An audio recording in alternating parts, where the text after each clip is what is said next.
కి సంబంధించిన 11 రోజుల ఆచార కార్యక్రమాలను ప్రారంభించిన మోదీ విగ్రహ ప్రాణ ప్రతిష్టను వీక్షించడం గొప్ప అదృష్టమని వ్యాఖ్య. ఎన్నో తరాలు కలలు కన్న సమయం ఆసన్నమైందని ప్రధాని.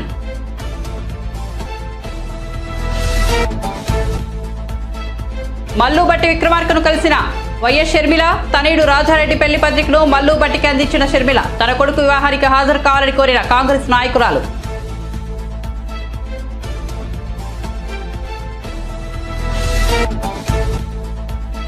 మూడో జాబితా విడుదల చేసిన వైసీపీ విజయవాడ ఇన్ఛార్జిగా కేశినేని నాని పేరు. విజయవాడ నుంచి పోటీ చేసే అవకాశం కల్పించినందుకు సీఎం జగన్ కు కృతజ్ఞతలు వెల్లడి.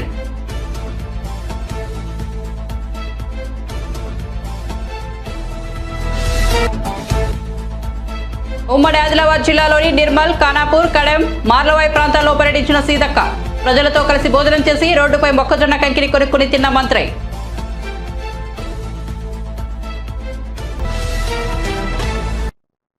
ఇక వార్త వివరాల్లోకి వెళ్తే అయోధ్య రామ మందిరం ప్రారంభోత్సవానికి ముందు జరిగే కార్యక్రమాలను ప్రధాని మోదీ ప్రారంభించారు. నేటి నుంచి 11 రోజుల పాటు ఈ కార్యక్రమాలు జరగనున్నాయి. ఈ సందర్భంగా ఎక్స్ వేదికగా ఆయన ఆడియో మెసేజ్ ను పోస్ట్ చేశారు. తన జీవితంలో తొలిసారి ఎంతో భావోద్వేగానికి గురవుతున్నానని ప్రధాని చెప్పారు. తొలిసారి ఒక ప్రత్యేకమైన అనుభూతిని పొందుతున్నానని తెలిపారు. శ్రీరాముడి విగ్రహం ప్రాణ ప్రతిష్టను వీక్షించడం ఒక గొప్ప అదృష్టంగా భావిస్తున్నానని చెప్పారు. మన గ్రంథాలు చెబుతున్నట్టు భగవంతుడి యజ్ఞం కోసం, ఆరాధన కోసం మనలో ఉన్న దివ్య చైతన్యాన్ని మేల్కొల్పాలి. దీనికోసం మనం పాటించాల్సిన కఠినమైన నియమాలను మన గ్రంథాలు తెలియజేస్తున్నాయి. నాకు సాధువులు సూచించిన ప్రవర్తన సూత్రాల ప్రకారం ఈ రోజు నుంచి 11 రోజుల పాటు ప్రత్యేక ఆచారాన్ని ప్రారంభిస్తున్నానని మోదీ చెప్పారు. ఎన్నో తరాలు కలలు కొన్న సమయం ఆసన్నమైందని మోదీ అన్నారు. ఆ భగవంతుడే తనను భారతీయుల ప్రతినిధిగా చేశారని అన్నారు. తాను ఒక సాధనం మాత్రమేనని, ఇది ఒక పెద్ద బాధ్యత అని అన్నారు. ప్రజలందరి ఆశీస్సులు తనకు కావాలని కోరారు. रामचंद्र की जय। मेरे प्यारे देशवासियों, राम राम। जीवन के कुछ क्षण ईश्वरीय आशीर्वाद की वजह से ही यथार्थ में बदलते हैं। आज हम सभी भारतीयों के लिए, दुनिया भर में फैले राम भक्तों के लिए ऐसा ही पवित्र अवसर है। हर तरफ प्रभु श्री राम की भक्ति का अद्भुत वातावरण, चारों दिशाओं में राम नाम की धुन, राम भजनों की अद्भुत सौंदर्य माधुरी। हर किसी को इंतजार है 22 जनवरी का, उस ऐतिहासिक पवित्र पल का। और अब अयोध्या में रामलला की प्राण प्रतिष्ठा में केवल 11 दिन ही बचे हैं। मेरा सौभाग्य है कि मुझे भी इस पुण्य अवसर का साक्षी बनने का अवसर मिल रहा है। ये मेरे लिए कल्पनातीत अनुभूतियों का समय है। मैं भावुक हूं, भाव विह्वल हूं। मैं पहली बार जीवन में इस तरह के मनोभाव से गुजर रहा हूं। मैं एक अलग ही भाव भक्ति की अनुभूति कर रहा हूं। मेरे अंतर मन की ये भाव यात्रा मेरे लिए अभिव्यक्ति का नहीं, अनुभूति का अवसर है। चाहते हुए भी मैं इसकी गहनता, व्यापकता और तीव्रता को शब्दों में बांध नहीं पा रहा हूं। आप भी भली भांति मेरी स्थिति समझ सकते हैं। जिस स्वप्न को अनेकों पीढ़ियों ने वर्षों तक एक संकल्प की तरह अपने हृदय में जिया, मुझे उसकी सिद्धि के समय उपस्थित होने का सौभाग्य मिला है। प्रभु ने मुझे सभी भारतवासियों का प्रतिनिधित्व करने का निमित्त बनाया है। निमित्त मात्रम भव सव्य साचिन। ये एक बहुत बड़ी जिम्मेदारी है। जैसा हमारे शास्त्रों में भी कहा गया है, हमें ईश्वर के यज्ञ के लिए, आराधना के लिए स्वयं में भी दैवीय चेतना जागृत करनी होती है। इसके लिए शास्त्रों में व्रत और कठोर नियम बताए गए हैं जिन्हें కాంగ్రెస్ పార్టీ నాయకురాలు వైఎస్ షర్మిల శుక్రవారం తెలంగాణ ఉప ముఖ్యమంత్రి మల్లు భట్టి విక్రమార్కను కలిశారు. తన కొడుకు వివాహ ఆహ్వాన పత్రికను అందించేందుకు వచ్చిన షర్మిల ఆయనకు కుశల ప్రశ్నలు వేసి డిప్యూటీ సీఎం అయినందుకు కాంగ్రెస్ తెలిపారు. మల్లు భట్టిని ఆయన నివాసం ప్రజాభవన్లో షర్మిల కలిశారు. భట్టి అన్న బాగున్నారా, మీకు ఉప ముఖ్యమంత్రి కావడం నాకు చాలా సంతోషంగా ఉందన్నారు. కంగ్రాచులేషన్స్ అంటూ ఆమె పలకరించారు. ఆ తర్వాత తన కొడుకు వివాహానికి తప్పకుండా రావాలని కోరుతూ వివాహ ఆహ్వాన పత్రికను అందించారు. కాగా ఈ నెల 18 షర్మిల తన రాజారెడ్డి ప్రియుల నిశ్చితార్థం, ఫిబ్రవరి 17వ తేదీన వివాహం జరగనున్నాయి. ఈ నేపథ్యంలో షర్మిల పలువురు ప్రముఖులను వరుసగా పెళ్లి పత్రికలను అందిస్తున్నారు. భారత్లో రైల్వే నెట్వర్క్ శరవేగంగా కొనసాగుతోందని, కొత్త టెక్నాలజీతో ముందుకు వెళ్తోందని కేంద్ర మంత్రి కిషన్ రెడ్డి అన్నారు. శుక్రవారం ఆయన విజయవాడలో రైల్వే ప్రాజెక్టులో అభివృద్ధి పనులను పరిశీలించారు. ఈ సందర్భంగా మాట్లాడుతూ గత 9 ఏళ్లలో రైల్వే బడ్జెట్ పెరిగి రైల్వే నెట్వర్క్ విస్తరించిందన్నారు. ప్రయాణికుల సంఖ్య, వస్తు రవాణా కూడా పెరిగిందన్నారు. ఈ క్రమంలో వందే భారత్ రైలును ప్రారంభించామన్నారు. ప్రస్తుతం మన రైల్వే ప్రపంచంలో 4వ స్థానంలో ఉందని, రాబోయే రోజుల్లో భారతీయ రైల్వే ప్రపంచంలోనే నెంబర్ 1గా నిలుస్తుందని ఆశాభావం వ్యక్తం చేశారు. అందుకే తాము కృషి చేస్తున్నామన్నారు. దేశంలో ఏ రకమైనటువంటి పండుగలున్నా, ఏ రకమైనటువంటి ఉత్సవాలు జరిగినా, ఏ రకమైనటువంటి ఈవెంట్స్ జరిగినా ప్రజల డిమాండ్ మేరకు స్పెషల్ ట్రైన్స్ నడిపించేటువంటి విధానము అనేక సంవత్సరాలుగా మన దేశంలో ఉంది. మనకు తెలిసి ఈరోజు సంక్రాంతికి ముఖ్యంగా హైదరాబాద్ నుంచి మరి లక్షలాది మంది ప్రజలు సొంత గ్రామాలకు వెళ్తారు. ఇది మంచి సాంప్రదాయము. ఎందుకంటే మనము ఈ సంక్రాంతి పండుగ రోజైనా సరే మన బంధువులను, మనకు జన్మనిచ్చినటువంటి గ్రామాన్ని, మన గ్రామ ప్రజలను, మన ఇల్లు, మన భూమి, మన తోట, మన ఆట చూడడం కోసం వస్తారు. ఇది గొప్ప సాంప్రదాయము. ఇది ఈ రకంగా ఈరోజు అన్ని వర్గాల ప్రజల్లో ఈ ఆలోచన రావడం ఏదైతున్నదో ఇది చాలా మంచి పరిణామం అని ఈ సందర్భంగా మనయేస్తున్నాను. సంక్రాంతికి అన్ని వర్గాల ప్రజలు సొంత గ్రామాలకు వెళ్ళాలి. 2 రోజులు 3 రోజులు సొంత గ్రామంలో మన పాత మిత్రులతో, గ్రామ ప్రజలతో, మన బంధుమిత్రులతో గడపాలని కోరుకోవడం ఏదైతున్నదో ఇది ఒక మంచి పరిణామం. దీని పట్ల నేను హర్షం వ్యక్తం చేస్తా ఉన్నాను. అందుకోసం ఈరోజు రైల్వే డిపార్ట్మెంట్ కూడా అనేక రకాల ట్రైన్స్ కూడా నిర్వహిస్తా ఉన్నాం. అదేవిధంగా మీకు తెలుసు, జనవరి 22 అయోధ్యలో రాముడు జన్మించినటువంటి స్థానంలో ఒక భవ్యమైనటువంటి రామాలయ నిర్మాణం జరిగింది. 22వ తేదీ శ్రీరాముడి యొక్క మరి విగ్రహ ప్రాణ ప్రతిష్ఠ కూడా ఉన్నది. దానికి ఈరోజు దేశంలో అనేక మంది ఈరోజు మా రైల్వే డిపార్ట్మెంట్ మీద ఒత్తిడి చేస్తా ఉన్నారు, మేము వెళ్లడం కోసం వ్యవస్థ కల్పించాలని. ప్రజల డిమాండ్ మేరకు మరి ఈరోజు కొన్ని స్పెషల్ ట్రైన్స్ కూడా అన్ని ప్రాంతాల నుంచి కూడా మరి అయోధ్యకు నడపాలనేటువంటి ఆలోచన కూడా రైల్వే శాఖ చేస్తా ఉంది.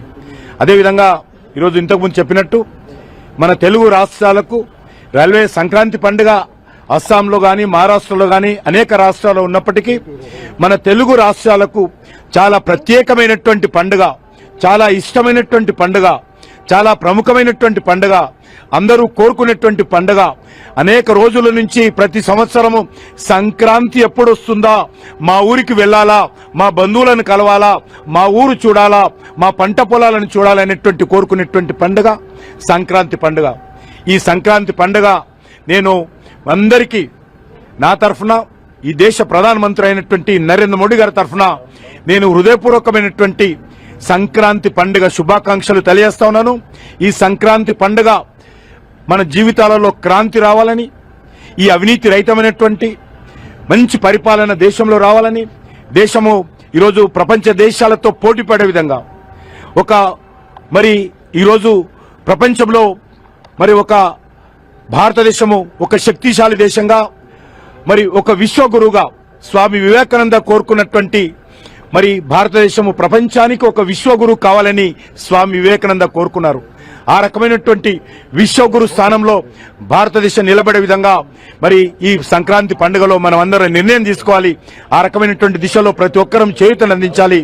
మరి అందరి జీవితాలలో క్రాంతి రావాలని చెప్పి నేను ఈ సందర్భంగా అందరికీ శుభాకాంక్షలు తెలియజేస్తూ, తెలంగాణ రాష్ట్ర మంత్రి సీతక్క నిరాడంబరత అందరినీ ఆకట్టుకుంటోంది. తాజాగా ఆమె కుమరం భీం, ఆసిఫాబాద్ జిల్లాలో వివిధ కార్యక్రమాల్లో పాల్గొన్నారు. ఈ సందర్భంగా సాధారణ ప్రజలతో కలిసి భోజనం చేశారు. రోడ్డుపై మొక్కజొన్న కంకులను కొనుక్కుని తిన్నారు.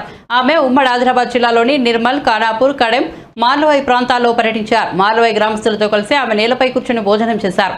అంతకుముందు కడెం నుంచి మార్లవాయికి వెళ్తున్న సమయంలో మార్గమధ్యంలో ఉడుంపూర్ వద్ద ఆగి రోడ్డుపై మొక్కజొన్న కంకులు అమ్ముతున్న మహిళ వద్దకు వెళ్లి వాటిని కొనుగోలు చేసి తిన్నారు. మొక్కజొన్న కంకులు తీయగా ఉన్నాయని, అన్ని ఇచ్చేయి పైసలు ఇస్తానని ఆ మహిళ వద్ద మొత్తం కంకులను కొనుగోలు చేశారు.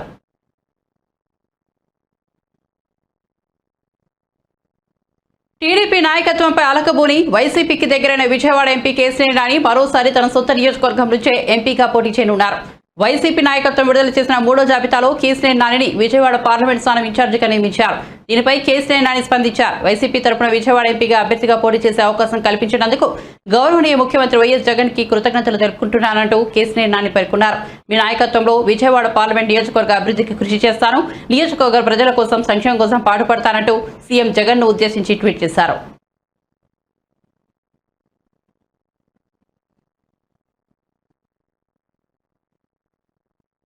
ఎన్టీఆర్ జిల్లా తిరువూరు నియోజకవర్గం టీడీపీ మాజీ ఎమ్మెల్యే నల్లగట్ల స్వామిదాస్ వైసీపీలో చేరారు.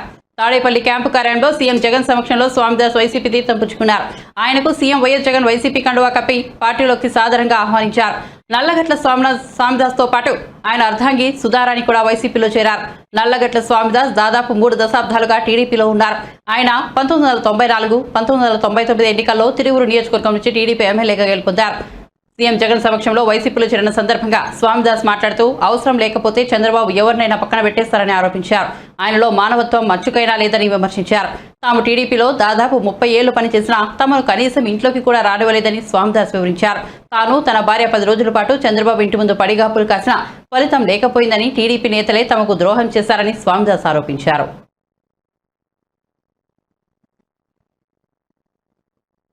టాలీవుడ్ నటి శ్రీ రాపాక ఎన్నికల బరిలో దిగేందుకు ఉత్సాహం చూపిస్తున్నారు. తనకు జగన్ అంటే చాలా ఇష్టమని, ఈ 5 ఏళ్లలో ఆయన పరిపాలన ఎంతో బాగుందని కితాబిచ్చారు. నవరత్నాల పథకాలను సక్రమంగా అమలు చేస్తున్నారని, ప్రతి ఒక్క వర్గానికి న్యాయం చేస్తున్నారని కొనియాడారు. జగన్ అవకాశం ఇస్తే ఎన్నికల్లో పోటీ చేస్తారని చెబుతున్నారు. తాను స్వతహాగా క్రీడాకారిణని, ఖోఖో, కబడ్డీ, బాస్కెట్బాల్ పోటీలో జాతీయ స్థాయి వరకు వెళ్లానని శ్రీ రాపాక వెల్లడించారు. ఆ తర్వాత ఫ్యాషన్ డిజైనింగ్ కోర్సు చేసి హైదరాబాద్ వెళ్లానని, సినిమా రంగంలో ప్రవేశించారని వెల్లడించారు. ఇవాళ గుడికి వచ్చి జగన్ మళ్లీ సీఎం కావాలని దేవుణ్ణి కోరుకున్నారని శ్రీ రాపాక తెలిపారు. జగన్ ఆశీర్వదిస్తే వచ్చే ఎన్నికల్లో గోపాలపురం నియోజకవర్గం నుంచి వైసీపీ తరపున పోటీ చేస్తారని మనసులో మాట వెల్లడించారు. తాను కూడా అక్కడక్కడ ప్రజాసేవ కార్యక్రమాలు చేస్తున్నారని, అధికారంలో ఉంటే ఇంకా ఎక్కువగా ప్రజా సంక్షేమ కార్యక్రమాలు చేయవచ్చని అభిప్రాయపడ్డారు. జగన్ కొత్త తరహా ప్రోత్సహిస్తున్నారని, అందుకే తాను కూడా ప్రయత్నిస్తున్నారని వెల్లడించారు. మాది రామన్నపాలెము, దావరపల్లి మండలము. ఇంతకుముందు నేను దేవరపల్లి మండలం అంటే 10th క్లాస్ వరకు ఇక్కడ చదువుకున్నాను.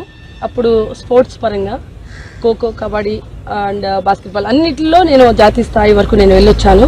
దాని తర్వాత నేను ఫ్యాషన్ డిజైనింగ్ చేసి హైదరాబాద్లో ఉండడం జరిగింది. అలాగే మూవీ రంగానికి వెళ్ళాను. ఇప్పుడు ఇక్కడికి ఈ గుడి దగ్గరికి ఎందుకు వచ్చానంటే, నాకు జగన్మోహన్ రెడ్డి గారు అంటే చాలా ఇష్టం అండి. ఎందుకంటే ఆయన పరిపాలన ఇప్పుడు ఈ 5 సంవత్సరాల్లో మనం చూసాము. ఎంతో మందికి అంటే అందరూ అన్ని వేస్, నాట్ ఓన్లీ 1 పర్సన్ అని కాకుండా ప్రతి ఒక్కరికి సక్రమంగా నవరత్నాలు దాంతో వెళ్తూ, దాంతోపాటు ఇంకెన్నో చేసుకుంటూ ఆయన రాజకీయ పరంగా చాలా ముందుకు వెళ్తా ఉన్నారు. ఆయన నిమిత్తం మళ్ళీ ఆయన సీఎం అవ్వాలని నేను ఇక్కడికి వచ్చి దేవుడిని కోరుకోవడం జరిగింది. ఈ నేపథ్యంలో నేను మన దేవరపల్లి మండలం నుంచి, అలాగే గోపాలపురం కాన్స్టిట్యున్సీ నుంచి నేను ఒక అభ్యర్థిగా, మంది గోపాలపురం ఎస్సీ కాన్స్టిట్యున్సీ, ఒక అభ్యర్థిగా నేను కూడా జగన్ గారు నాకు ఆశీర్వదిస్తే, నేను రాజకీయ పరంగా ఇంతకు ముందు నేను సేవలు చేస్తూ ఉన్నానండి. అది ఏమంటే లోపల అక్కడక్కడ వరకే జరుగుతూ ఉన్నాయి. సో అది మనం ఒక పవర్లో ఉంటే ఇంకెంత బాగా చేయొచ్చు అంటే, జగన్మోహన్ రెడ్డి గారు ఇప్పుడు ఆ యంగ్ స్టార్స్ని, ఏవైతే న్యూ జనరేషన్ ఉందో, న్యూ ఫేసెస్ ఉన్నాయో ఎంకరేజ్ చేస్తున్నారు. సో దట్ దానిలో కూడా నా వంతు నేను ట్రై చేసి, నా వరకు నేను ఇంకా ఎంతవరకు నేను సమాజ సేవ చేయొచ్చు, రాజకీయ పరంగా ఇంకెంతవరకు నేను ఇంకా అభివృద్ధి చేయగలుగుతాను.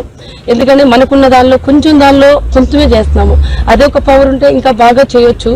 ఆ ఉద్దేశంతో జగన్మోహన్ రెడ్డి గారు నాకు గనక అవకాశం ఇస్తే ఈ గోపాలపురం నియోజకవర్గాన్ని ఇంకా మోడర్న్ గా ఇంకా బాగా అభివృద్ధి చెందేలాగా నా వంతు నేను కష్టపడడానికి సిద్ధంగా ఉన్నానండి.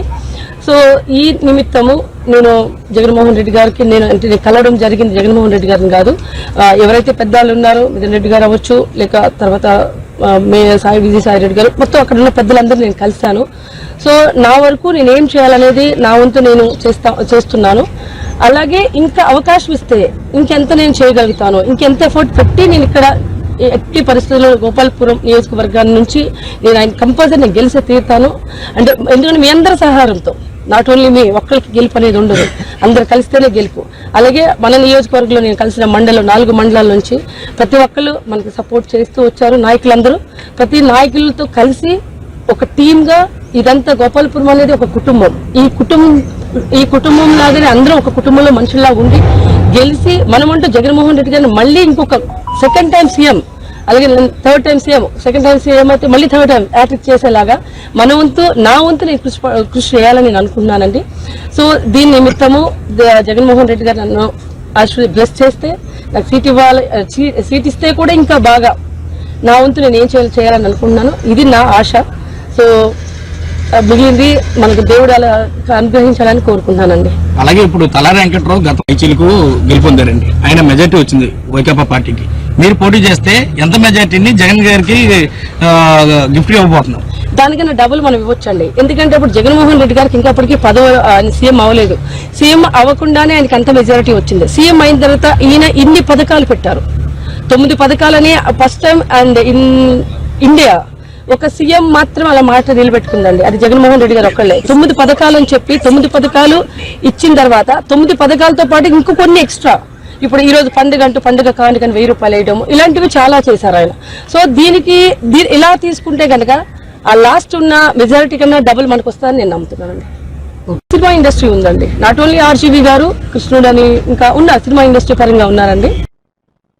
ఇటీవల శాసనసభలో కాంగ్రెస్ పార్టీకి తాము ట్రైలర్ మాత్రమే చూపించామని, ఇక ముందు సినిమాను చూపిస్తామని బీఆర్ఎస్ సిద్దిపేట ఎమ్మెల్యే హరీష్ రావు అన్నారు.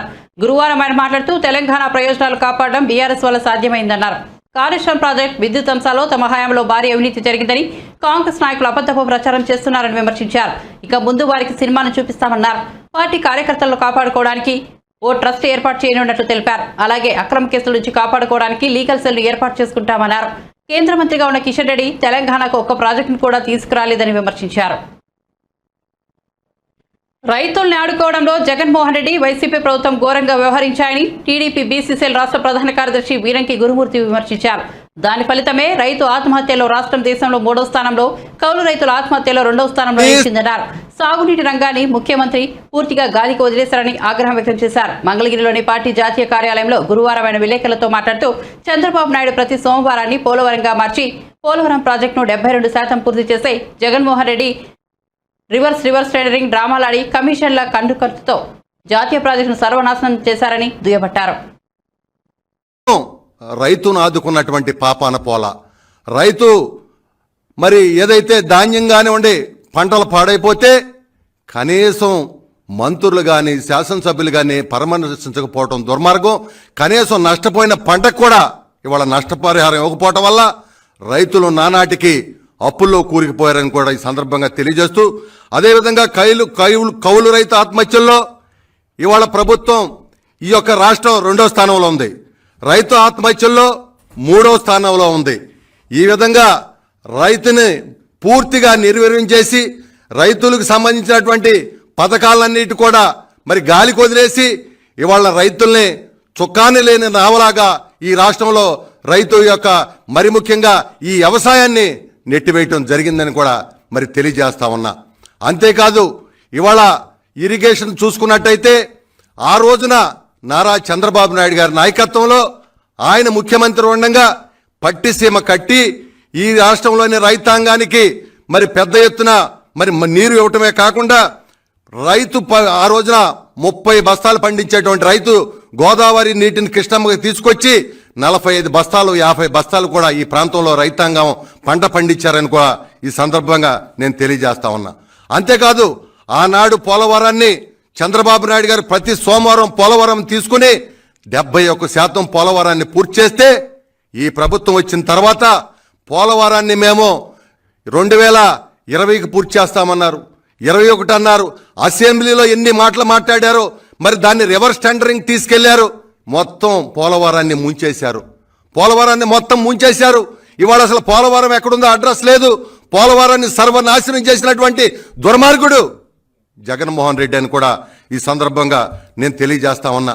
అంతేకాదు కనీసం రైతులు ఇవాళ ప్రాజెక్టులు నిర్మాణం చేయకపోగా కనీసం పంట కాలువలకు కూడా పూడికలు తీయించలేదే, ఎక్కడో కూడా కాలువలు బాగు చేయించలేదే.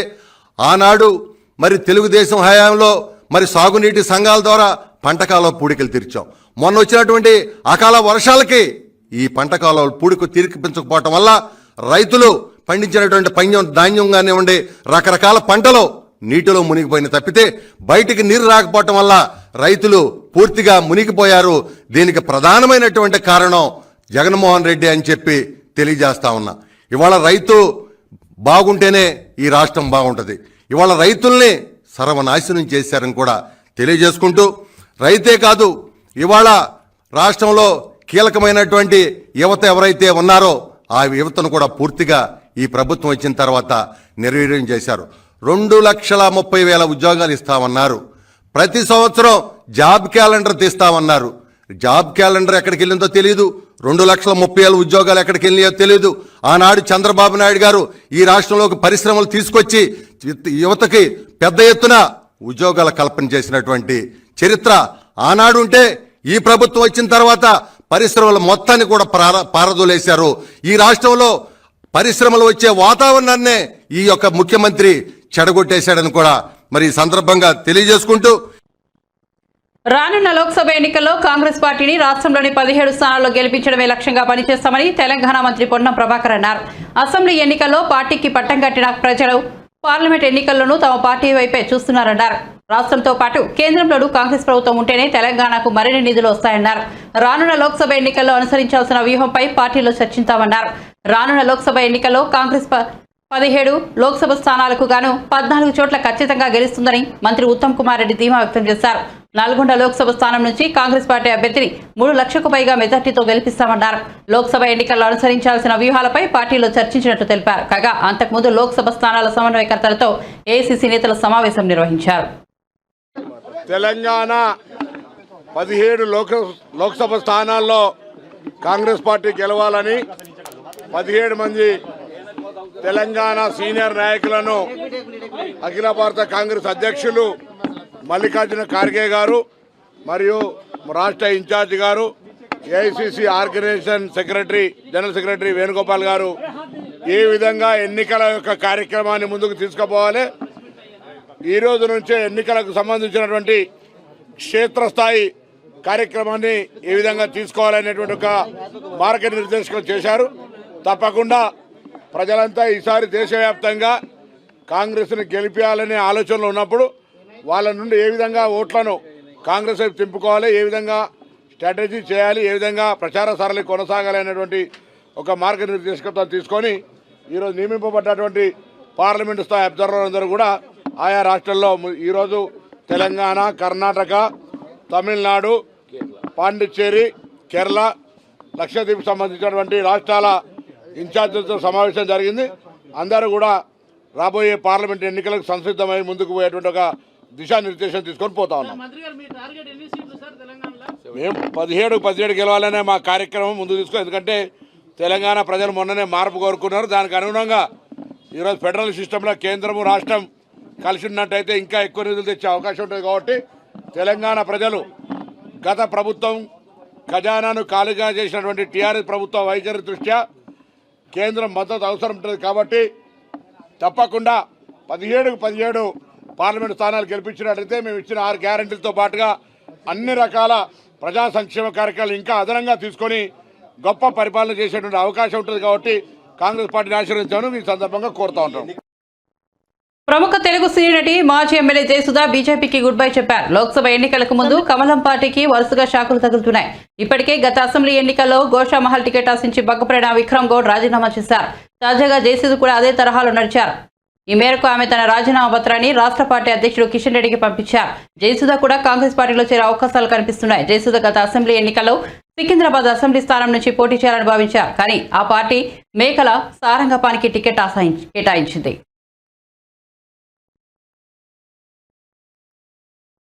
ప్రకాశం జిల్లా నాగులుపులపాడు మండలం చేకూరపాడులోని శ్రీ వేణుగోపాల స్వామి సంస్కృత పాఠశాల పూర్వ విద్యార్థుల ఆత్మీయ సమ్మేళనంతో తమ పాఠశాల 60 వసంతాల వజ్రోత్సవ వేడుకలను వైభవంగా నిర్వహించుకున్నట్టు ఆ పాఠశాల పూర్వ విద్యార్థి షేక్ షబ్బీర్ తెలిపారు. అదే రోజు తమకు పాఠాలు చెప్పిన ఉపాధ్యాయులను ఘనంగా సన్మానించనున్నట్లు, అలాగే ఈ వజ్రోత్సవ వేడుకలకు ఈ పాఠశాలలో చదివిన విద్యార్థులు తమ కుటుంబ సభ్యులతో కలిసి రావాలని కోరారు. అందరికి నమస్కారం. నా పేరు షేక్ షబ్బీర్. మా త్రాగుంట 1986 10th బ్యాచ్. చేకూరపాడు శ్రీ వేణుగోపాల స్వామి సంస్కృత ఉన్నత పాఠశాల 60 సంవత్సరాలు పూర్తయిన సందర్భంగా వజ్రోత్సవాన్ని, పాఠశాల పూర్వ విద్యార్థుల సమ్మేళనం, 60 సంవత్సరాలు డైమండ్ జూబ్లీ వేడుకలు మరియు ఉపాధ్యాయుల సన్మాన కార్యక్రమం తేదీ 13/1/2024 శనివారం ఉదయం 9:30 నుంచి మధ్యాహ్నం 4 గంటల వరకు జరుగుతున్నది. పూర్వ విద్యార్థులారా, మీరు మరియు మీ కుటుంబ సభ్యులు అందరూ ఈ కార్యక్రమాన్ని జయప్రదం చేద్దాం. కావున అందరూ హాజరు కావాలని ఆహ్వానిస్తున్నాం. ఈ కార్యక్రమానికి ముఖ్య అతిథులుగా Shri AS Dinesh Kumar, IAS, Prakasam district, అతిథులుగా Shri VS Subbarao, RJD and DEO, Prakasam district, Shrimati J Anita Rose Rani, deputy EO, Ongole and special officer, SVS oriental high school. సాంస్కృతిక కార్యక్రమాలు, పాఠశాల అభివృద్ధి సమావేశ కార్యక్రమాలు, అలనాటి స్నేహితుల మరిన్ని ముచ్చట్లతో పూర్వ విద్యార్థులు అందరం ఒకటిగా కలిసే ఈ అవకాశంను సద్వినియోగపరచుకోవాల్సిందిగా సదా మిమ్మల్ని ఆహ్వానిస్తున్నాం. ఇట్లు మీ షబ్బీర్. నేటి యువత ఎలా ఉండాలో ఒకే ఒక్క సమాధానం స్వామి వివేకానంద జీవితమని ప్రకాశం జిల్లా కలెక్టర్ ఏఎస్ దినేష్ కుమార్ అన్నారు. స్వామి వివేకానంద 161వ జయంతి సందర్భంగా ఒంగోలులోని కొత్తపట్నం బస్టాండ్ వద్దనున్న స్వామి వివేకానంద విగ్రహానికి కలెక్టర్ ఏఎస్ దినేష్ కుమార్ తో పాటు ఒంగోలు మున్సిపల్ కమిషనర్ వెంకటేశ్వరరావు, ఇతర జిల్లా అధికారులు పూలమాలలు వేసి ఘనంగా నివాళులర్పించారు.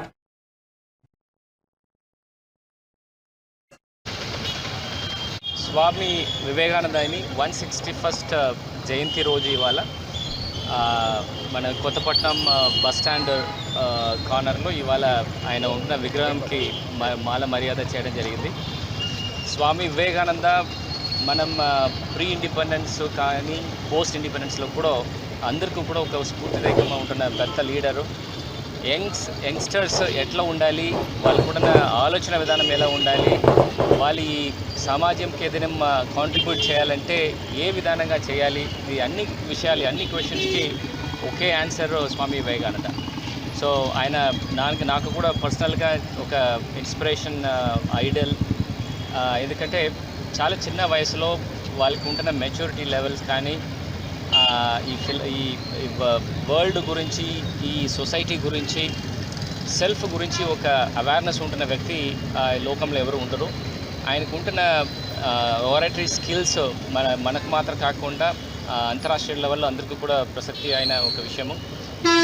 వరల్డ్ రిలీజియన్ కాంగ్రెస్లో ఆయన he constituted a very important concept of self respect, self assertion and self Reliance. So ఆయన చెప్పిన స్ఫూర్తిదాయకమైన ఈ ఆశయాలు అన్నీ కూడా ఇవాళ కూడా మన యువతులు, ఎస్పెషల్లీ స్కూల్స్ నుంచి, కాలేజెస్ నుండి, ఆర్ మన సొసైటీలో ఉన్న అందరూ యూత్స్ కూడా ఇది ఫాలో చేసేసి సమాజంకి ఎట్లా ఒక కన్స్ట్రక్టివ్ మేనర్లో వాళ్ళు కాంట్రిబ్యూట్ చేయాలి అండ్ వాళ్ళు సెల్ఫ్ డిసిప్లిన్డ్గా, సెల్ఫ్ కాన్ఫిడెన్స్తో ఎట్లా ఈ పోటీ ప్రపంచంలో ముందుకు వెళ్ళాలని గురించి కూడా ఆయన చేసిన విషయాలు అన్నీ కూడా మనకి ఇవాళ గుర్తు వస్తుంది. ఖచ్చితంగా ఆయన చేసిన విషయాలు, ఆయన ఉన్న ఐడియాలజీస్ అన్నీ కూడా మన పిల్లలకి చెప్పేసి ఖచ్చితంగా వాళ్ళు కూడా ఒక మంచి పర్సనాలిటీగా తీసుకురావడానికి ప్రయత్నం చేద్దాం.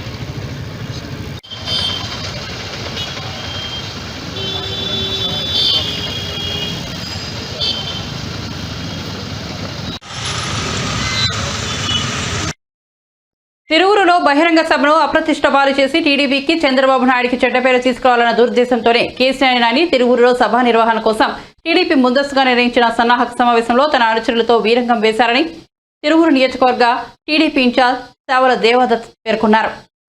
నాని చర్యలతో టీడీపీ, జనసేన పార్టీల పరువు ప్రతిష్టలు మంటగలిశాయని ఆవేదన వ్యక్తం చేశారు. మంగళగిరిలోని పార్టీ జాతీయ కార్యాలయంలో గురువారం ఆయన విలేకరులతో మాట్లాడారు.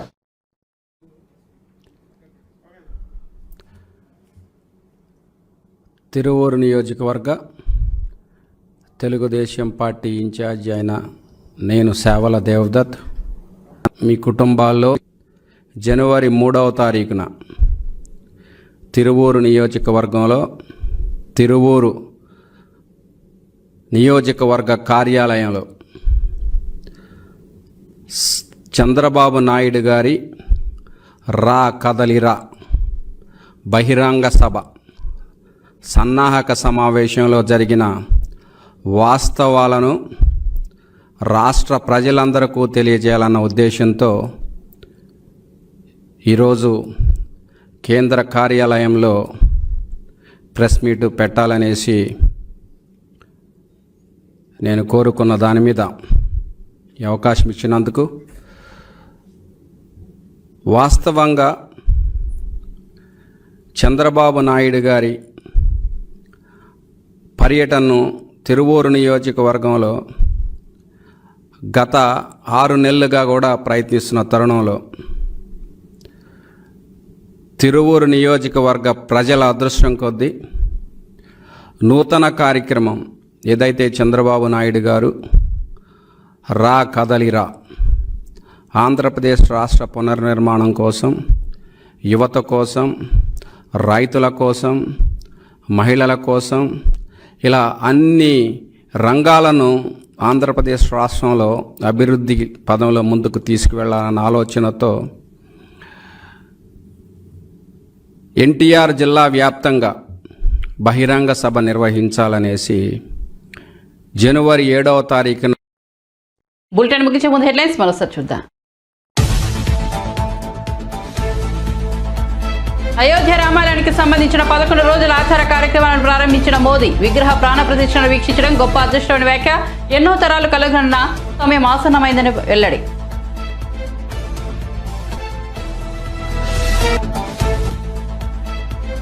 మల్లుబట్టి విక్రమార్కను కలిసిన వైఎస్ షర్మిల. తనయుడు రాజారెడ్డి పెళ్లి పత్రికను మల్లుబట్టికి అందించిన షర్మిల తన కొడుకు వివాహానికి హాజరు కావాలని కోరిన కాంగ్రెస్ నాయకురాలు.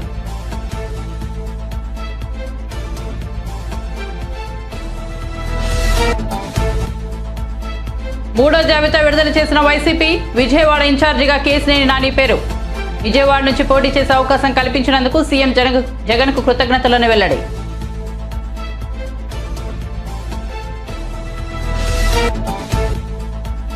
ఉమ్మడి ఆదిలాబాద్ జిల్లాలోని నిర్మల్, ఖానాపూర్, కడెం, మార్లవై ప్రాంతాల్లో పర్యటించిన సీతక్క. ప్రజలతో కలిసి భోజనం చేసి రోడ్డుపై మొక్కజొన్న కంకిని కొనుక్కుని తిన్న మంత్రి. మరిన్ని అప్డేట్స్ కోసం చూస్తూనే ఉండండి N24 న్యూస్.